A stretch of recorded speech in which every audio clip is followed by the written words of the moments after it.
এবারের নির্বাচন ভূমিদস্যুদের পরাজিত করার নির্বাচন। এক হাসিনা চলে যাবে, নতুন হাসিনা তৈরি হবে, এর জন্য আমরা কেউই রক্ত দেই না, জীবন দেই না। চাঁদাবাজ চলে যাবে, নতুন চাঁদাবাজ তৈরি হবে, এর জন্য আমরা রক্ত দেই না। জনজোয়ারকে ভয় পেয়ে গিয়েছে একটি দল, এখন নানান ধরনের বিভ্রান্তিমূলক কথাবার্তা ছড়ানো হচ্ছে। ঢাকা 11 আসনে দাঁড়িয়ে আছি, কিন্তু আমরা কেবল ঢাকা 11 আসনেই দাঁড়িয়ে নাই, আমরা দাঁড়িয়ে আছি সমগ্র বাংলাদেশে দলদলীয় নির্বাচনী ঐক্যকে বিজয়ী করা ছাড়া কোনো বিকল্প নেই। বাংলাদেশ জামাত ইসলামী সহ দলদলীয় নির্বাচনী ঐক্যের ঢাকা 11 আসনের যে সকল নেতা কর্মী উপস্থিত হয়েছেন আজকের এই গণমিছিলে, তাদের প্রতি জানাই আন্তরিক ধন্যবাদ এবং কৃতজ্ঞতা।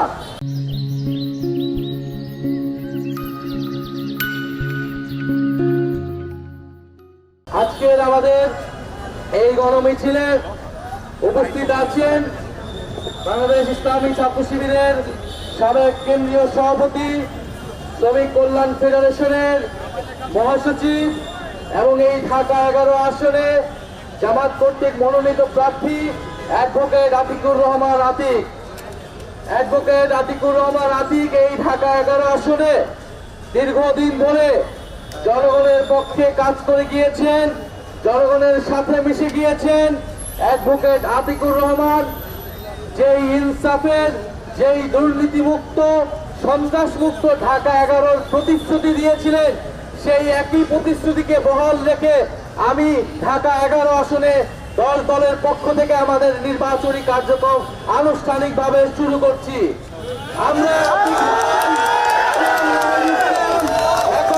ঐক্যবদ্ধভাবে কাজ করবে, দলের পক্ষ থেকে এই 11 আসনকে জিতিয়ে এনে সংসদে ঢাকা 11 আসনের মানুষকে জনপ্রতিনিধিত্ব করবে এবং আধিপত্যবাদ মুক্ত, দুর্নীতি মুক্ত, বৈষম্য মুক্ত, ইনসাফ ভিত্তিক বাংলাদেশকে প্রতিষ্ঠার যে প্রতিশ্রুতি আমরা সারা বাংলাদেশে দিয়েছি, সেই প্রতিশ্রুতিকে রক্ষা করবে।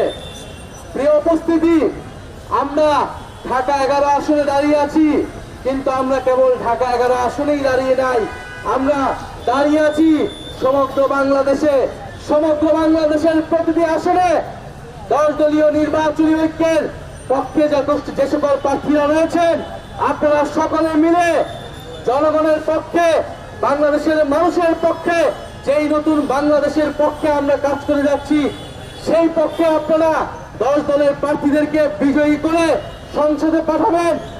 দলীয় নির্বাচনী ঐক্য সরকার গঠনের লক্ষ্য নিয়ে এবারের নির্বাচনে মাঠে নেমেছে।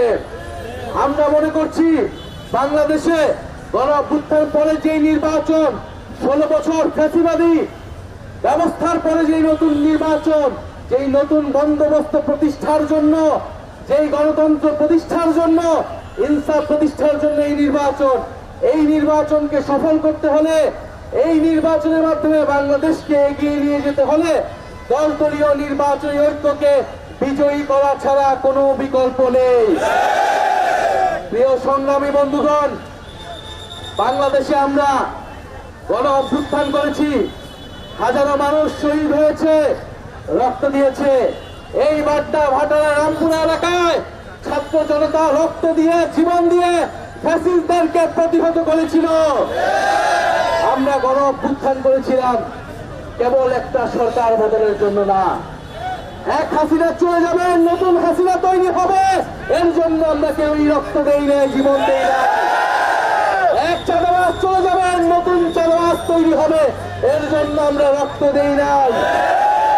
এক লুটেরা গ্রুপ চলে যাবে, অন্য লুটেরা, অন্য ঋণ খেলাপিরা সংসদে যাবে, এর জন্য বাংলাদেশের মানুষ জীবন দেয় না।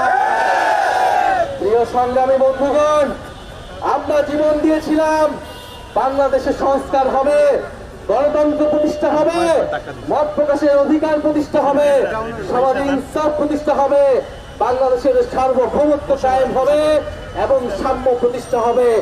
এই আকাঙ্ক্ষা থেকে গণ-অভ্যুত্থান হয়েছিল। আমরা সেই আকাঙ্ক্ষাকে ধারণ করে এবারের নির্বাচন অংশগ্রহণ করছি।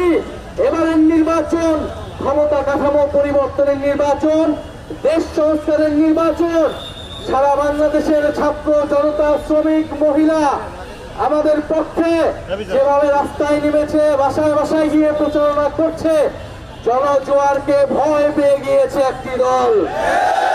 সেই জনজোয়ারকে ভয় পেয়ে এখন নানান ধরনের বিভ্রান্তিমূলক কথাবার্তা ছড়ানো হচ্ছে, নানান নেতিবাচক কথা বলা হচ্ছে, ভয়ের পরিবেশ তৈরি করা হচ্ছে, আতঙ্ক তৈরি করা হচ্ছে। আমরা খুব স্পষ্ট ভাবে বলতে চাই, এবারের নির্বাচন ভূমিদস্যুদের পরাজিত করার নির্বাচন। এবারের নির্বাচন চারাবাস লুটেরা ঋণ খেলাপিদের পরাজিত করার নির্বাচন। এবারের নির্বাচন জনগণের প্রকৃত প্রতিনিধিত্বকে, প্রকৃত দেশপ্রেমিকদেরকে সংসদে পাঠানোর নির্বাচন। এই ঢাকা 11 এলাকায় আমার জন্মস্থান, এই এলাকায় আমি বড় হয়েছি, এই এলাকা থেকে আমি বেড়ে উঠেছি।